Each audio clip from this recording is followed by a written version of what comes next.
श्रावणाची मजा काही वेगळीच आहे ना. आता श्रावणात बहरलेल्या हळदीच्या पानांपासून केलेल्या पातोळ्यांचा फ्लेवर इतका कमाल असतो ना. श्रावण महिन्यातील पहिला सण म्हणजेच नागपंचमी. या दिवशी कोकणामध्ये हळदीच्या पानातल्या पातोळ्या करून त्याचा नैवेद्य अर्पण केला जातो. त्यासाठी मी सुद्धा एक नारळ घेतला, फोडून घेतला आणि सगळं खोबरं किसून घेतलं. कढईमध्ये 1 चमचा तूप किंवा 1 चमचा डालडा घालायचा आणि त्याच्यामध्ये किसलेलं ओलं खोबरं, गूळ, वेलची पावडर घालून सारण तयार करून घ्यायचं. उकड तयार करण्यासाठी 1 कप पाणी वापरलंय. जेवढं पाणी तेवढंच पिठाचा वापर करायचा. त्याच्यामध्ये तूप घालायचं पाण्यात आणि मग मीठ घालायचं चवीनुसार आणि 1 कप इथे मी तांदळाचं पीठ वापरलंय. छान घट्टसर होईपर्यंत शिजवून घ्यायचं आणि मग झाकण ठेवायचं. आतमध्ये छान पीठ मुरतं पाण्यामध्ये आणि मग ही उकड एका ताटामध्ये काढून घ्यायची. सुरुवातीला उकड ना खूप जास्त गरम असते म्हणून मी पेल्याचा वापर करून आधी मळून घेते आणि मग थोडी थंड झाल्यावरती हातानेच एकदम मस्त अशी मळून घ्यायचं पीठ. आणि त्यानंतर मग हळदीची पानं स्वच्छ धुवून घेतली आहेत. पान जसं मोठं असेल लहान असेल त्याप्रमाणे पीठ घ्यायचं आणि मग ते पानावरती ना पसरवून घ्यायचं. मध्ये मध्ये थोडंसं पाण्याच्या हाताचा वापर करायचा म्हणजे ना एकसारखं असं पीठ पसरायला मदत होते.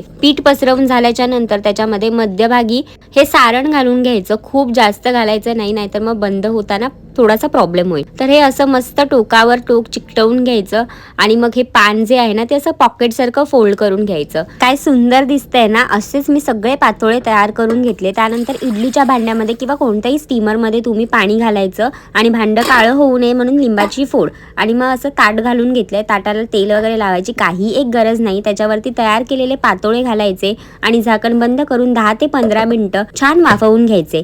पातोळ्या वाफायला ठेवल्या तोपर्यंत तुम्हाला एक महत्त्वाची गोष्ट सांगते. कोकण वधूवर ॲप हे फक्त मॅट्रिमोनी ॲप नाही तर विश्वासाचं आणि सुरक्षिततेचं नाव आहे. कोकणातील हजारो प्रोफाईल्स येथे गव्हर्नमेंट आयडीने व्हेरीफाईड आहेत. म्हणजेच खरी माणसं आणि विश्वासाची नाती जुळण्याची संधी. या ॲपवरून अनेक लग्नही जुळली आहेत आणि मुलींसाठी हे ॲप अगदी फ्री आहे. जर तुम्ही दुसऱ्या समाजातून असाल तर काळजी करू नका, कारण कोकण वधूवर कंपनीचे इतर समाजांसाठीही स्वतंत्र मॅट्रिमोनी ॲप्स आहेत. तिथे तुम्ही घरबसल्या मनपसंत स्थळे पाहू शकता. आजच ॲप डाउनलोड करा. पातोळ्या इथे वाफवून झालेल्या आहेत. थोडा वेळ गॅस बंद करून 5 मिनिटांनी उघडला हा कमाल सुगंध जो येतो ना, आहा. आता मी तुम्हाला एक पातोळी उघडून सुद्धा दाखवते, कट करून सुद्धा दाखवते. अतिशय सुंदर तयार झालेली आहे. तुमच्याकडे नागपंचमीला कोणता नैवेद्य दाखवला जातो ते तुम्ही मला कमेंटमध्ये नक्की सांगा आणि फॉलो फॉर मोर रेसिपीज.